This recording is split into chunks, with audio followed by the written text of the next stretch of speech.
말씀은 누가복음입니다. 누가복음 16장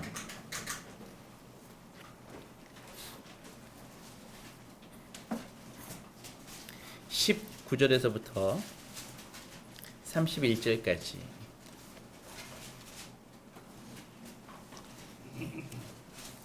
읽겠습니다. 시작. 한 부자가 있어 자색 옷과 고운 베옷을 입고 날마다 호화롭게 즐기더라.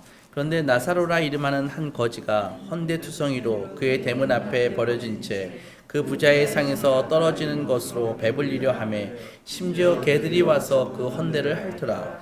이에 그 거지가 죽어 천사들에게 받들려 아브라함의 품에 들어가고 부자도 죽어 장사되매 그가 음부에서 고통 중에 눈을 들어 멀리 아브라함과 그 품에 있는 나사로를 보고 불러 이르되 아버지 아브라함이여 나를 긍휼히 여기사 나사로를 보내어 그 손가락 끝에 물을 찍어 내 혀를 서늘하게 하소서. 내가 이 불꽃 가운데 괴로워하나이다. 아브라함이 이르되 예 너는 살았을 때 좋은 것을 받았고 나사로는 고난을 받았으니 이것을 기억하라. 이제 그는 여기서 위로를 받고 너는 괴로움을 받느니라. 그뿐 아니라 너희와 우리 사이에 큰 구덩텅이가 놓여 있어 여기서 너희에게 건너고자 하되 갈 수 없고 거기서 우리에게 건너올 수도 없게 하였느니라. 이르되 그러면 아버지여 구하노니 나사로를 내 아버지 집에 보내소서. 내 형제 5이 있으니 그들에게 증언하게 하여 그들로 이 고통받는 곳에 오지 않게 하소서. 아브라함이 이르되 그들에게 모세와 선지자들이 있으니 그들에게 들을지니라. 이르되 그렇지 아니하나이다. 아버지 아브라함이여 만일 죽은 자에게서 그들에게 가는 자가 있으면 회개하리이다. 이르되 모세와 선지자들에게 듣지 아니하면 비록 죽은 자 가운데서 살아나는 자가 있을지라도 권함을 받지 아니하리라 하였다 하시니라. 아멘.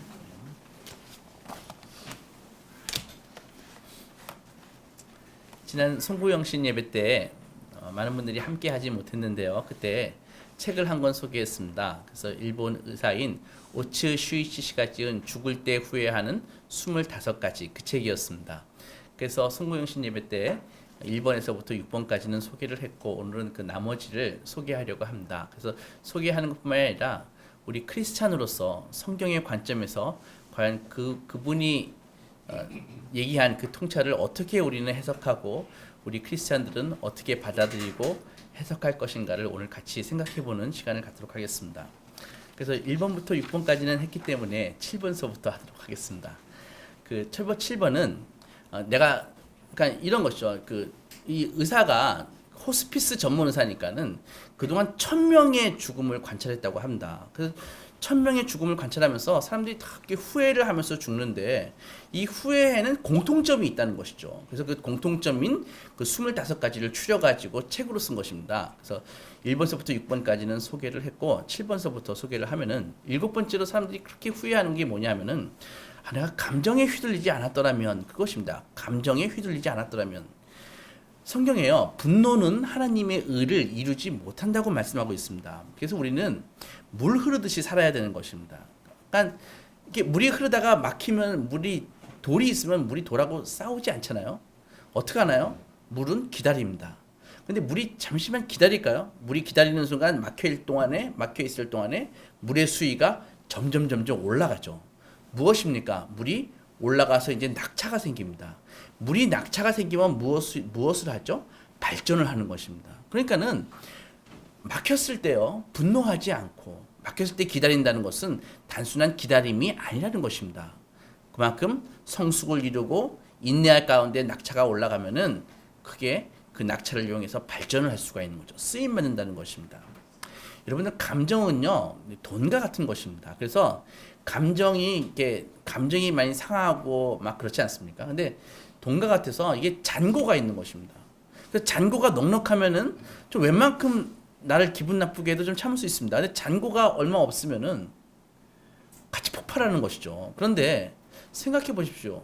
그 감정의 잔고를 어떻게 늘릴까요? 내가 막 수련하고 내가 막 참아서 그게 아닙니다. 그게 아니라 이런 것입니다. 결국은 내가 변해야 되는데 어떻게 변할까요? 확고한 믿음 가운데서 나오는 세계관이 변해야 되는 것입니다. 그러니까 가치관이 달라져야 되는 것입니다.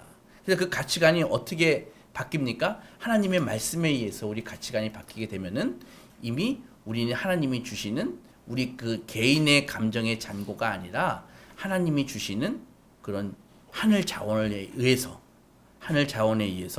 세상이 줄 수 없는 평안을 얻게 되고 그 평안을 소유하고 있을 때 우리가 감정에 휘둘리지 않고 인내로 분노하지 않고 하나님의 뜻을 이룰 수 있다는 것입니다. 여덟 번째는 후회하는 게 뭐냐면은 만나고 싶은 사람을 만나고 살 것을 그것입니다.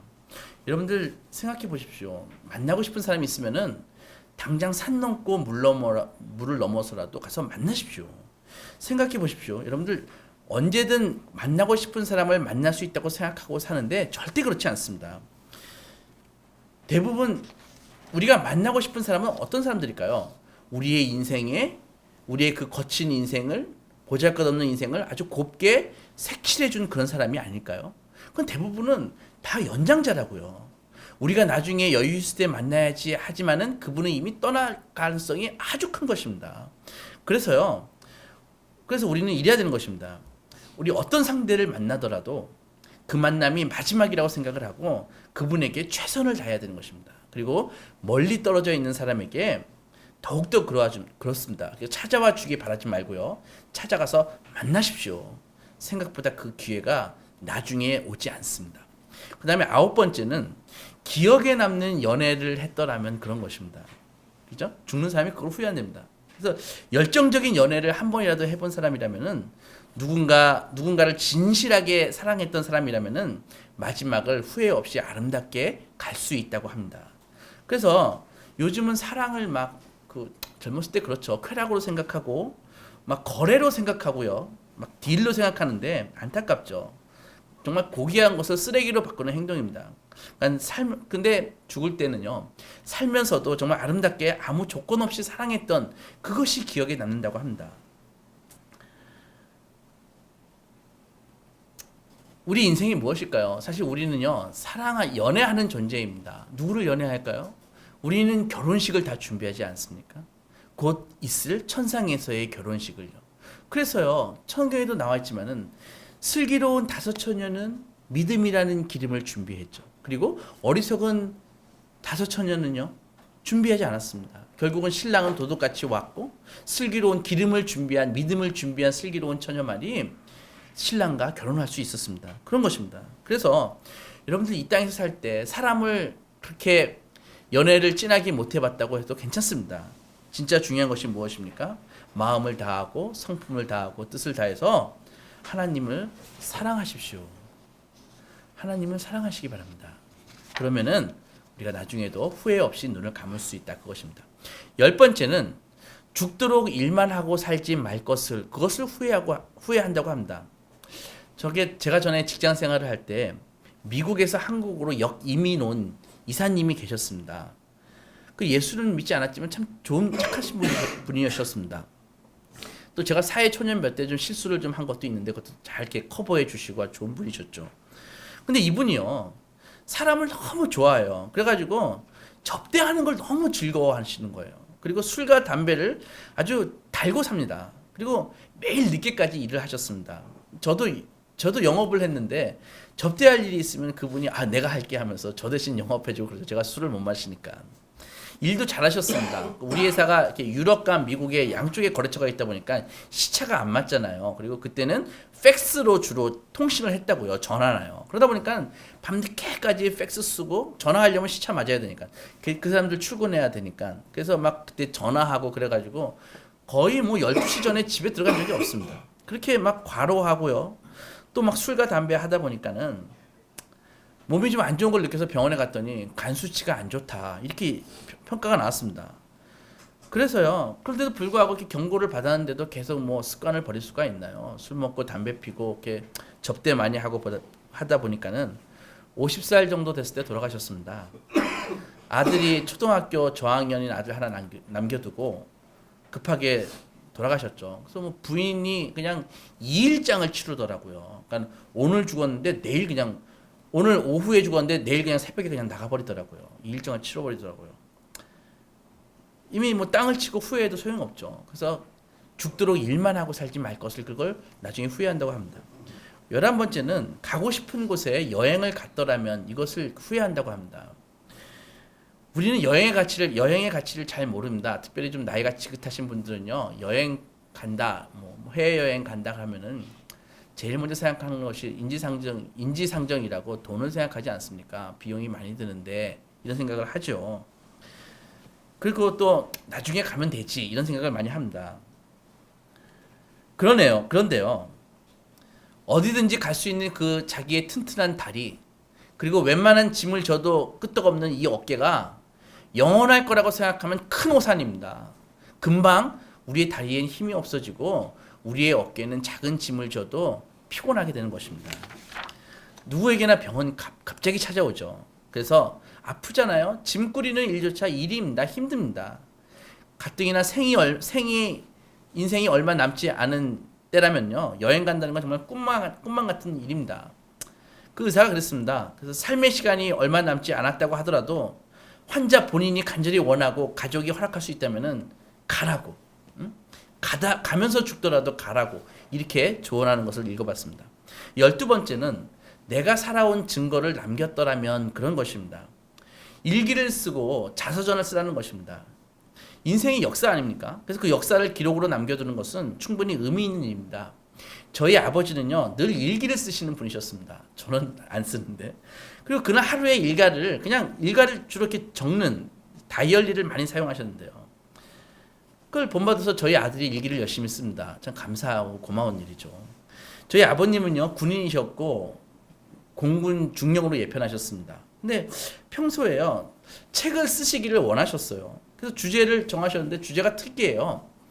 일본 제국군의 흥망성쇠를 다루는 거를 책을 쓰셨습니다. 그래서 일본 제국군이 명치 유신에서부터 시작해가지고 메이지 유신에서부터 2차 세계대전 일본군 패망할 때까지 그것을 적으시는데 70이 넘은 나이에 일본 출장 가가지고 일본 대학 도서관 그리고 서적을 막 구입하고 연구해 오시고 또 동남아에 일본군 격전지가 있거든요. 거기 가가지고 막 사진 자료도 찍어 오시고 막 구해 오셔가지고 70이 넘은 나이에 책을 지셨습니다. 일본 제국군이라는 책을 지셨습니다. 지금 생각해보면 그것은 아버지가 평생 이루고 싶었던 버킷리스트였습니다. 여러분들도 할 수 있습니다. 전문적인 지식이 꼭 필요한 거 아닙니다. 그냥 일기를 써서 내가 느낀 거를 좀 책으로 만들면 됩니다. 그리고요, 살면서 배운 거, 느낀 것을 적으면 되고요. 거기에 자기의 희로애락이 있을 거 아닙니까? 좋은 책을 쓸 이유가 없습니다. 한마디라도, 정말 내가 생각하는 그 한마디라도, 나를 감동시켰던 한마디라도 적어놓으면 그게 책이 되는 것입니다. 그리고 예전처럼 무슨 막 몇천 권을 출판해야 되지 않아도 돼요. 요즘은요, 10권도 만들어줍니다. 책을요.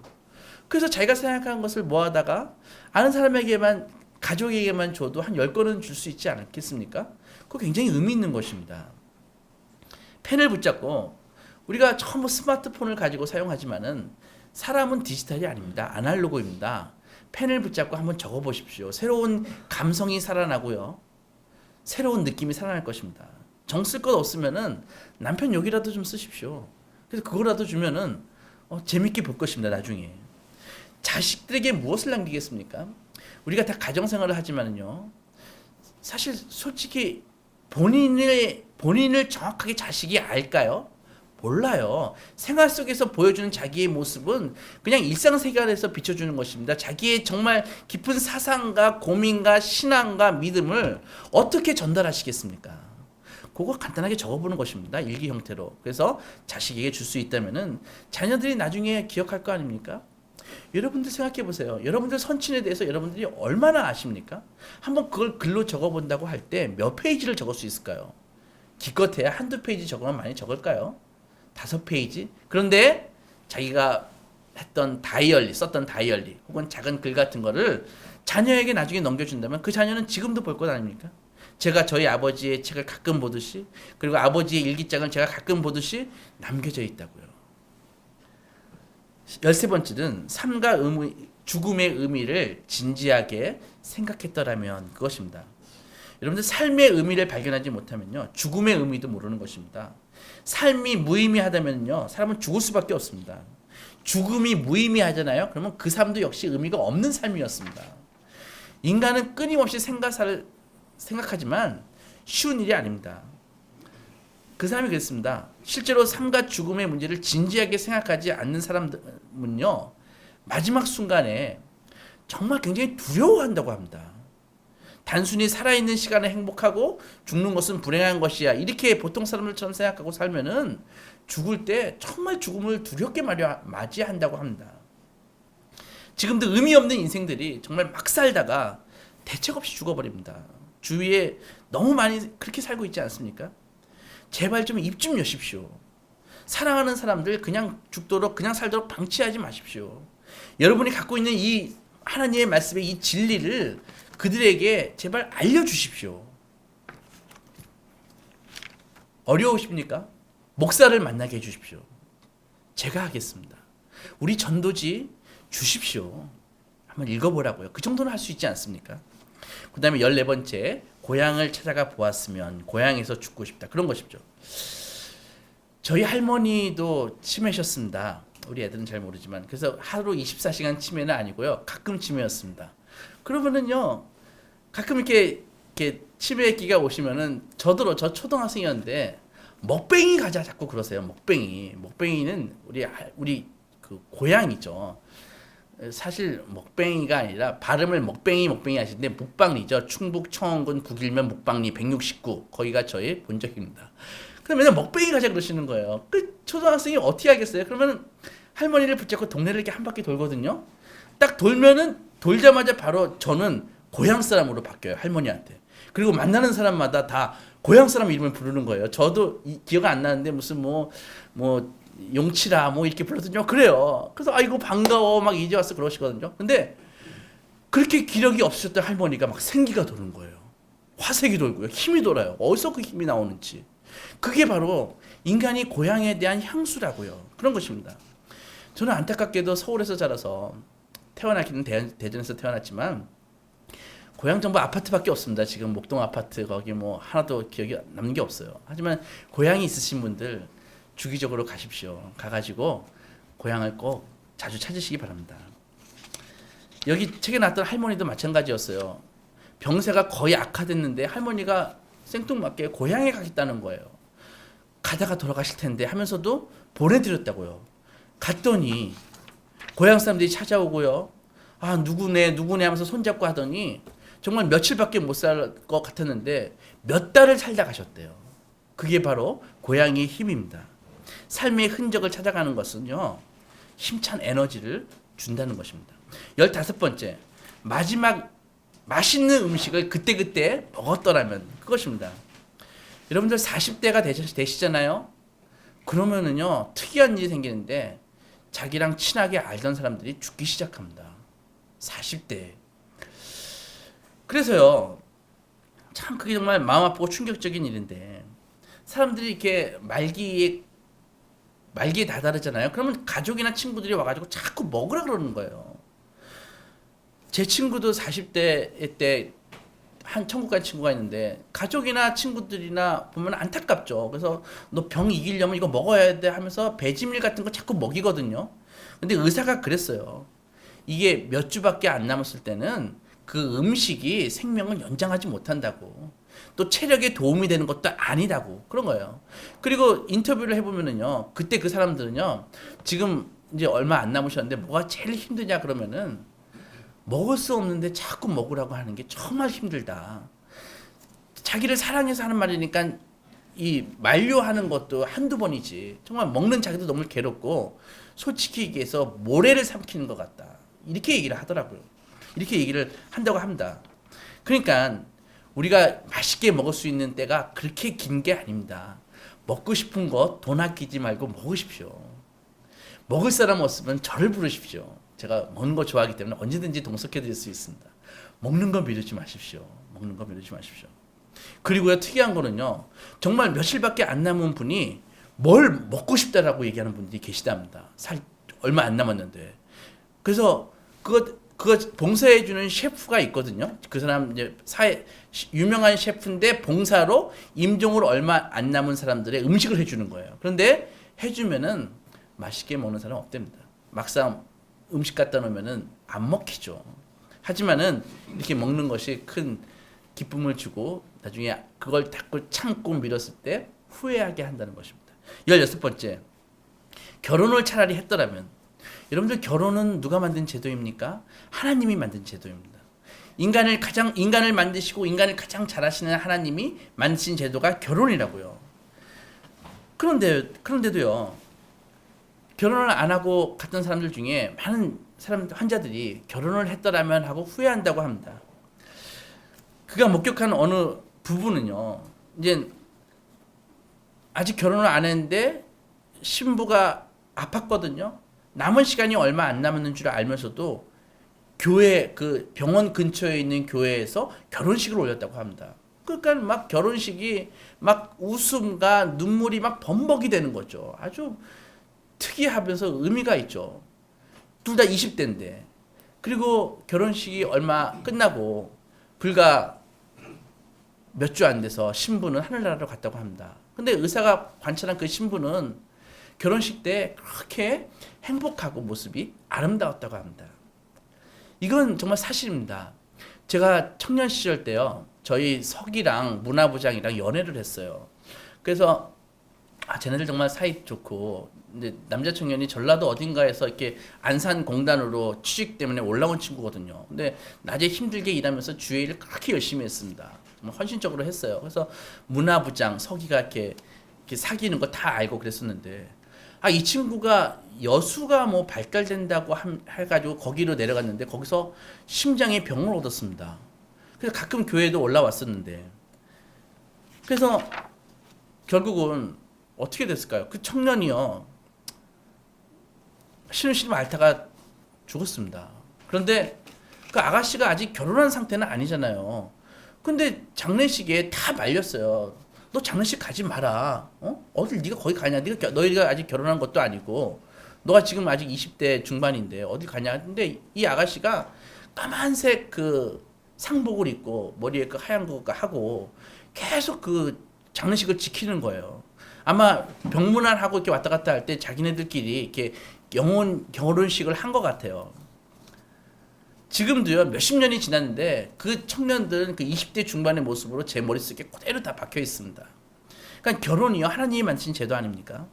그래서 독신으로 평생을 마친 사람들이 결혼했더라면 하고 많이 후회한다고 합니다. 내가 하기 못한 것 죽을 때 후회하는 사람은 없습니다. 내가 돈 못 번 거 후회하는 사람은 없습니다. 하지만 내가 결혼했더라면 이거 후회하는 사람은 많다고 합니다. 17번째, 자식이 있었더라면요. 할머니가 계셨습니다. 자녀가 7, 손자가 20, 증손자가 30명. 이 할머니가 이제 얼마 안 남았는데 병실이 항상 시끌벅적한 거예요. 막 뭐 증손자까지 막 오니까는 얼마나 시끄럽겠습니까? 뭐 할머니가 이제 얼마 안 남았지만 미소가 막 가득한 거예요. 그래가지고 하는 말이, 내가 증손자까지 챙기려면 너무 힘들어. 내가 지금 막 이렇게 하는데 미소가 막 환하게 비치는 것이죠. 실제로요, 이 할머니는 자기가 정말 열심히 인생을 살아온 결과물들을 그의 자손들에서 보는 것입니다. 평생 독신을 고집했던 사람들은요, 결혼 자체보다 자식이 있었더라면 하는 미련을 끝까지 못 버린다고 합니다. 그런데 결혼하신 분들인데 자식이 없으신 분들은 그래도 후회하는 사람은 별로 없다고 합니다. 근데 결혼도 안 하고 그냥 임종을 맞는 사람들은 내가 자식이 있었더라면 하는 그 아쉬움이 굉장히 강하다고 합니다. 20년 전에 한 아버지가 계셨습니다. 부인과 2딸을 버렸습니다.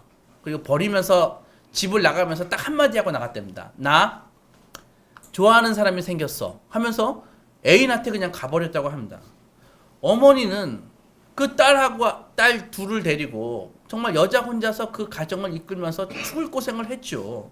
죽을 고생을 했는데 애들을 잘 키웠어요. 근데 어머니가 너무 힘들게 해서 어머니는 뭐 딸들이 20살이 안 됐을 경우에 안 됐는데 또 불구하고 세상을 떠났다고 합니다. 딸들은 어머니를 보내면서 가슴속에 막 칼을 갈았죠. 정말 이 자기들을 버린 아버지를, 엄마가 정말 아빠가 엄마를 버려서 엄마가 저렇게 고생하다가 죽었다고 생각을 하고 아버지를 절대 용서 못하겠다, 그렇게 마음 먹고 있었는데, 어머니가 돌아가신 지 한 10년 세월이 흘렀는데요, 2자매 앞으로 전보가 도착했습니다. 그래서 전보를 딱 열어보니까 이렇게 나와 있어요. 아버지가 말기암에 걸려서 사정을 헤매고 있으니까 한번 와보라고 이렇게 전보가 온 거예요. 딸들이 어떻게 했을까요? 아주 혼란스러웠죠. 정말 생각조차 하기 싫었는데 아버지, 응? 어머니와 자신들을 버리고 어머니가 일찍 돌아가게 한 장본인인데, 그리고 어머니의 그 가르침에 따라서 딸들이 비록 버듯하게 자랐지만 아버지를 용서할 수 없었습니다. 딸들이 어떻게 할까 하다가 가긴 가는데 한번 좀 따지겠다. 정말 모질게 한번 따져봐야겠다 하면서 갔다고요. 그러니까 막 분노하고 막 슬픔이 뒤범벅돼 가지고 탁 그 중환자실의 문을 확 여는데 거기에 이미 뭐 암세포가 뇌로 전이돼 가지고 의식마저 오락가락하는 그 앙상하게 마른 노인이 거기 누워 있는 거예요. 어떻게 했을 것 같습니까? 그 두 딸이 그때부터 지극정성으로 아버지를 돌봤대요. 그리고 아버지의 의식은 끝내 돌아오지 않았지만 마지막 순간까지 그 딸은 아버지를 끝까지 지켰습니다. 이해 가시나요? 옆에서 본 의사가 참 생각을 하다가 아마도 저 두 딸이요, 그들이 지나간 그 가족으로서 함께 하지 못했던 그 세월을 되돌리고 있는 거다, 이렇게 느껴졌다고 합니다. 이해관계를 생각하면서 실리를 따지면서 가족을 만드는 사람은 없습니다. 사랑과 신뢰로 맺어진 가족은요, 자신을 지켜주는 든든한 버팀목이자 운명의 끈입니다. 하나님께서 가정을 만드셨지 않습니까? 가정을 만드신 섭리가 있는 것입니다. 가정 만드시는 일을 미루지 마십시오. 그것이 결코 그렇게 쾌락과 바꿀 수 있는 하찮은 것이 아닙니다. 18번째, 자식을 혼인시켰더라면. 세상의 부모들은요, 자식하고 마음이 다릅니다. 그래서 결혼이 단지 이 당사자만의 문제가 아니라는 것이죠. 그래서 결혼을 실제로 자식들을 결혼을 못 시킨 부모들은 죽을 때 많이 후회를 한다고 합니다. 우리 세대가 변했지 않습니까? 이제 혼자 사는 게 하나의 그 큰 트렌드가 됐고요. 이제 뭐 아주 익숙하지 않습니까? 하지만은요, 자식의 혼사를 매듭짓지 못하고 돌아가시는 부모들은요, 마지막 순간까지 내가 할 일을 다 못하고 죽는구나 하는 그런 안타까운 마음이 있다고 합니다. 어떤 효녀는요, 아버지가 이렇게 병상에 있으니까 아버지가 또 자기 결혼하기를 원하니까 그때부터 막 그냥 결혼 정보회사 하면서 막 미팅을 막 하루에 막 2건 3건씩 해가지고 남자친구를 마련해가지고 아버지 앞에 돌아가시 전에 딱 데리고 온 것이죠. 그 아빠가 그 딸이 데려온 그 남자를 보면서 그 아버지가 그 예비 사이의 손을 꼭 붙잡고 우리 딸을 잘 부탁하네 하면서 환한 미소를 지으셨다고 합니다. 자식을 결혼시켰더라면 하는 후회하는 부모의 마음은요, 우리가 생각하는 것보다 훨씬 큰 것입니다. 잘 생각하십시오. 19번째, 유산을 미리 양도해 주었더라면. 유산을요, 여러분들 유산이 무슨 돈 많은 재벌의 문제라고 생각하죠. 근데 실질적으로 안 그렇다고 합니다. 오히려 재벌들은요, 미리 변호사 선임해가지고 그걸 깔끔하게 법적으로 잘 정리해 놓는다고 합니다. 근데 오히려 그냥 뭐 아파트 한 채 갖고 있는 사람, 통장에 그냥 뭐 한 몇 천만 원 정도 갖고 있는 사람, 이런 가정이 진짜 문제가 된다고 합니다. 자기가 정말 한두 명 본 것이 아닌데, 목돈에 들어있는 그 적금 통장, 그리고 아파트 그 한 채 아빠가 살던 그런 것 때문에 그 형제들이 남남보다 더 못한 사이로 틀어지는 걸 한두 번 본 게 아니라고 합니다. 물론 자녀들이요, 부모의 재산에 전혀 마음을 안 쓸 정도로 잘 살아가지고 풍요로운 생활을 누리고 있다면 전혀 문제가 안 되겠죠. 하지만은요, 대부분 사람들이 어떻습니까? 자녀들 하나 뒷바라지 하는 거 막 허걱거리면서 살아왔습니다. 남아있는 게 그냥 아파트 덜렁 하나 그 융자금 겨우 갚은 게 그게 자기 재산인 사람들이 그게 일반적인 사람인 것입니다. 자식들도 다 그렇게 살고 있거든요. 그러니까 자식들도 살아가는데 사실 한 푼이 더 아쉬운 사람들이라고요. 그러니까 부모가 아무 그런 거 정리 없이 그냥 떠나버리면은 그 얼마 안 되는 거 가지고 아이들이 싸운다는 것이죠. 유산을 미리 주어도 문제입니다. 미리 주면 많은 사람들이 어떻게 합니까? 부모를 잘 안 모십니다. 부모를 강아지 취급합니다. 미리 주니까. 그 늦게 주면 또 싸우고. 어떻게 할까요? 예수를 제대로 믿은 자녀라면은요, 언제 주어든 문제 없습니다. 그들의 가치관이 정말 성경적으로 변해 있다면, 그들의 정체성이 하나님이라면은 문제가 없습니다. 전도하십시오. 20번째, 내 장례식을 생각했더라면. 사느라고 몰랐는데 내가 죽었다고 생각하면 누가 와서 울어줄까? 이런 생각을 해보신 적이 있으십니까? 그래서 이 작가는 딸을 낳으라고 합니다. 딸은 그냥 와서 무조건 운답니다. 딸을 낳으라고 합니다. 근데 이거는 제 개인의 생각입니다. 우리가요, 생전 장례식을 치르면 어떨까요? 그러니까 제 생각입니다. 병원에서 이렇게 임종을 이제 준비하십시오라고 말을 들으면요, 내가 좀 정신이 좀 있으면은 내가 죽기 전에 장례식을 하는 것입니다. 모든 아는 사람을 초빙해다가 그동안 감사했다고, 사랑했다고, 특별히 제가 용서를 빌어야 될 사람이 있을 거 아닙니까? 제가 그분의 감정을 상하게 했다든지, 그럴 때 그 자리에서 용서를 비는 것이죠. 나를 좀 용서해달라. 내가 정말 그때 부족했고, 내가 정말 미안하다. 이렇게 하면은 그 장례식이 얼마나 의미 있을까요? 의미 있지 않겠습니까? 이런 한국에 이런 속담이 있잖아요. 정승이 죽으면은 아무도 안 오잖아요. 근데 정승네 집 개가 오면은 막 어마어마하게 몰린다고 하지 않습니까? 그게 무슨 의미일까요? 본인이 죽었을 때 장례식을 하는 것입니다. 그리고 운명의 그날이 오면은 바로 그냥 처리해가지고 이렇게 안치하면 되는 것이죠. 의미 있다고 생각합니다. 일본에서는 이미 많이 시행되고 있고요.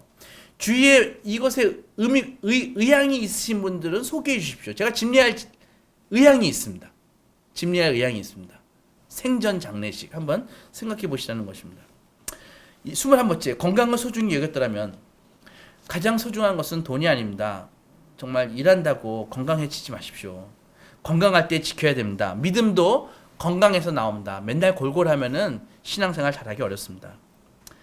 말기 환자들은요, 누가 그랬습니다. 세 가지로 풀어야 된다고요. 첫째, 영적으로 자기의 병을 풀어야 되고, 의학적으로 풀어야 되고, 자기 스스로 풀어야 된다고 얘기하고 있습니다. 여러분들, 암이 걸린다는 것은요, 이미 암 걸리기 전에 자기의 몸이 정말 여러 차례 경고를 보냈습니다. 항변을 했습니다. 근데 계속 무시했던 것입니다. 건강은 절대로 운이 아닙니다. 아주 신경 써서 관리해야 되는 것입니다. 저절로 아침에 눈 뜨면은 몸이 말짱할 때는 정말 젊을 때 잠깐입니다. 건강 유의하십시오. 의사가 그랬습니다. 이 부유층과 서민들이 차이점이 있는데, 부유층들은요, 막 훌륭한 정보를 막 수집하고 교환하면서 돈에 구애받지 않고 필요한 검사를 막 한다고 합니다. 그래서 덕분에 암 같은 것에 걸려도 초기에 발견해가지고 죽지 않고 그렇게 하는데, 우리 같은 서민들은 어떻게 행동하냐면은 이 검증된 정보보다 텔레비전 광고 그리고 그 민간요법을 막 신뢰한다고 합니다. 그래서요, 걸린 다음에 뭔가 수를 쓴다는 것이죠. 그리고 항암 치료라는 게 정말 비용도 만만치 않지만 무엇보다도 근본적으로 완치하기 어렵다고 합니다. 결국 암을 치료하지 못하고 죽음에 이르는데, 문제는 병이 되기 전에 미리 발견하는데 돈을 쓸지, 아니면은 어차피 쓰는 돈, 완치하지 못하는 치료보다는 조기 발견에 쓰는 게 낫다고 얘기를 하는 것입니다. 22번째, 내가 좀 더 담배를 일찍 끊었더라면 담배 당장 끊으십시오. 물론 체질상 그런 사람이 있습니다. 나는 아무리 펴도 난 괜찮아, 이런 사람이 없잖아 있어요. 아주 드뭅니다. 대부분 담배를 통해서 자기의 몸이 망가지는 것이죠. 지난주 수요일에도 제가 상가 화장실에 갔더니 중학생 2명이 이놈들이 담배를 피고 있었습니다. 나가! 그랬더니 그냥 뒤도 안 돌아보고 가는데, 그래서 중학교 때부터 이렇게 흡연을 하면은 그들의 건강이 어떻게 되겠습니까? 당장 끊어야 됩니다. 금연과 동시에 암에 걸릴 확률이 그만큼 줄어드는 것입니다. 23번째, 건강할 때 마지막 내 의사를 밝혔더라면. 여러분들 사극 같은 데서 보면은 죽기 전에 할 말 다 하고 죽지 않습니까? 막 총에 맞고 화살에 맞아도 내 죽음을 알리지 말라 그러고 다 할 말 하지 않습니까? 정말 그것은 사극에서 일어나는 일입니다. 실제로는요, 정말 몇 주밖에 안 남은 분들은 말을 할 수가 없다고 합니다. 제가 관찰해봐도 그렇지 않습니까? 그래서 미리미리 가족과 허심탄회하게 얘기해야 되는 것이죠. 우리 한국 사람들이 제일 못하는 게 이것입니다. 죽음이 너무 생소하고 너무 두려운 거예요. 그러니까 정말 의사가 이제 준비하라 그래도 죽음을 얘기를 못하는 거예요. 그래가지고 결국 자기가 하고 싶은 말도 못하고요. 그래서 막상 그렇게 어려운 상황이 되면 어떻게 되냐면은, 가족 중에 목소리 큰 사람이 있거든요. 그 사람이 막 하자는 대로 본인의 뜻과는 관계없이 그냥 해버리고 그렇게 끝나버리는 것입니다. 그런 걸 너무 많이 봐가지고 안타깝다는 거예요. 이 옛날에는 죽음이 가까웠습니다. 왜? 집에서 죽었기 때문에. 집에서 할머니, 할아버지, 어머니, 아버지 항상 봤습니다. 돌아가시는 거. 요즘은 그게 다 병원으로 옮겨져가지고 죽음이 너무 생소한 거예요. 그러다 보니까 죽음에 대해서 두렵고 준비가 안 되는 것입니다. 안 되는 것입니다. 미리미리 가족들과 스스럼 없게 얘기할 수 있는 것. 그게 어떤 가정에서 그게 가능할까요? 죽음이 끝이라고 생각하는 가정에서 그게 쉽겠습니까? 죽음은 망하는 것이고 끝인데. 그런데 내세의 소망을 갖고 있는 크리스찬의 집안에서라면 전혀 문제 없습니다. 죽음은 그냥 게이트, 문일 뿐입니다. 그냥 통과해서 갈 뿐입니다. 새로운 세상으로요. 그렇기 때문에 자연스럽게 이야기할 수 있는 것이죠. 믿음이 소중한 이유가 여기에 있는 것입니다. 가족이 구원받아야 되는 것이 바로 여기에 있는 것입니다. 24번, 24번째, 치료의 의미를 진지하게 생각했더라면 죽음을 앞두고요, 치료인지 연명 치료인지를 그걸 구분을 못하는 사람이 그렇게 많다고 합니다. 사람들이 연명하는 것을 치료로 착각한다고 합니다. 잠깐 마무리할 수 있는 기간을 주는 것인데 이 회복되는 것이 아닌데 본인이 잘 판단해야 되는데, 근데 많은 사람들이요, 자기는 정말 그 순간까지 기적의 주인공이 될 거야 라고 생각을 한답니다. 물론 기적은 있지요. 하지만은 그게 흔하면은 무슨 기적이겠습니까? 대부분 그렇지 않은 게 기적인 것이죠. 치료가 불가능할 때는 어느 정도 선에서 마음을 접고 남은 생 몇 주를 알차게 꾸려나가는 것이 더 중요한 것입니다. 이런 지혜를 가져야 된다는 것입니다. 그리고 특히 남자들이요, 막 하루라도 더 살려고 하는 사람들이 많다고 합니다. 여자들은 안 그런데 몇 초라도 좀 생명을 연장하려고 시도하는 사람들이 많다고 합니다. 그게 가능하다 그러거든요. 그건 가능하다고 하는데 그건 시술을 통해서 가능한데, 근데 그 시술이라는 게 어마어마한 고통을 따른다고 합니다. 완전히 이제는 인격이고 뭐고 관계없이 딱 생물체로 복구 하는 거거든요. 물리적으로 화학적으로 처리하는 것이거든요. 그런 환자한테 어마어마한 고통이 따른다고 합니다. 결국은 며칠 몇 주 차이라는 것입니다. 낫는 것이 아니라는 것이죠. 근데 그것에 집착하는 사람들이 그렇게 많다고 합니다. 뭘 의미할까요? 결국은 믿음이 없기에 정말 죽음이면 정말 끝이고 완전히 망하는 것이라는 사고관으로, 불신의 사고관으로 꽉 차 있기에 그런 식의 행동을 하는 사람들이 정말 많다고 하는 것입니다. 안타깝죠. 완치가 어렵다면요, 남은 시간을 행복하게, 알차게, 환자 본인에게 가장 중요한 일을, 그 시간을 확보하는 것이 중요한 것입니다. 25번째, 마지막이죠. 신의 가르침을 알았더라면. 많은 환자들이 내가 신의 가르침을 알았더라면, 다음 세상에서 내가 어떻게 살지를 좀 알았더라면 하고 후회한다고 합니다. 다음 세상이 어디 있습니까? 다음 세상이. 그 1000명의 죽음을 지켜본 의사가 하는 말이, 자기는요 이상한 느낌을 든다고 합니다. 무슨 느낌이냐고 하면은, 환자들이 세상을 떠날 때 그 환자가 멀리 있지 않고 곧 만날 것 같다는 그런 느낌이 강하게 든다고 합니다. 여러분들, 영적 치료 가운데 무라타 이론이라는 치료가 있다고 합니다. 그게 뭐냐면은, 환자들이 죽을 때 어마어마하게 육체적인 고통뿐만이 아니라 영적인 고통을 느끼면서 죽는데, 그게 세 가지 이유 때문에 그렇다고 합니다. 첫째는 그 죽음 이후에 대한 확신이 없을 때 아주 영적으로 고통스러워한다고 합니다. 두 번째로 신뢰할 수 있는 가족이나 친구가 없을 때 아주 고통스러워한다고 합니다. 그리고 세 번째로는 내가 스스로 뭘 결정할 수 없을 때 가장 고통스러워한다고 합니다. 이미 시간이 얼마 남지 않았을 때는 자기 스스로 결정할 수 있는 것은 없습니다.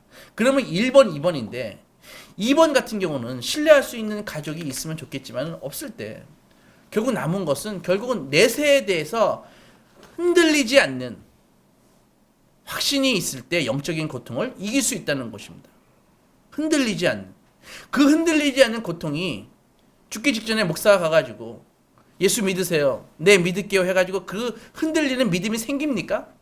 평상시에 하나님께 헌신했던 사람, 평상시에 하나님을 사랑했던 사람, 평상시에 그 나라와 그 의를 추구했던 사람, 이 사람만이 가질 수 있는 평안과 확신이라는 것이죠.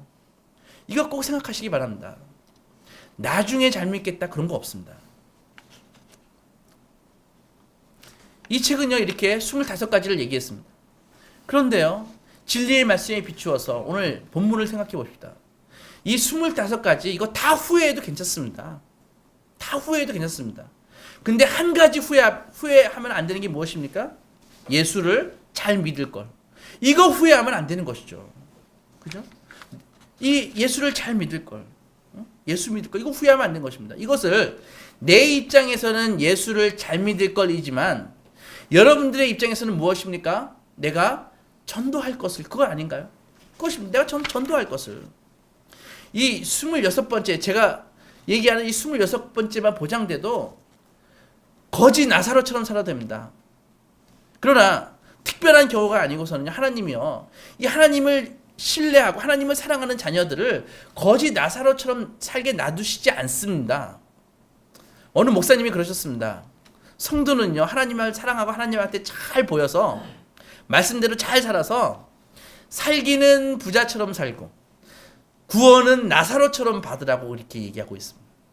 마음에 드시죠? 마음에 드시죠?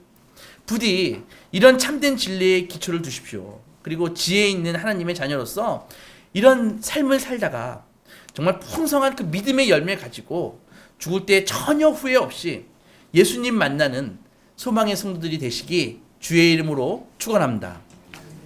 기도하겠습니다. 하나님 아버지, 오늘 세상의 한 의사를 통해서 많은 사람들이, 예수 안 믿는 사람들이 왜 저렇게 후회하면서 죽는가를 관찰해 보았습니다. 하나님 아버지, 다른 사람의 후회를 보면서 저의 믿음을 점검케 하시니 감사합니다.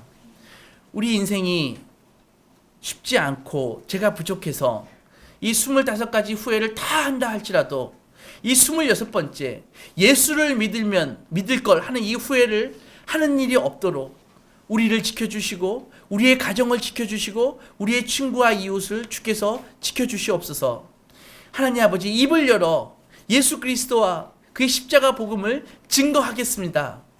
나의 자존심, 나의 부끄러움, 나의 모든 것 다 내려놓고 주님 복음 증거하는데 힘쓰는 2019년도 될 수 있도록 인도하여 주시옵소서. 예수님의 이름으로 기도했습니다. 아멘.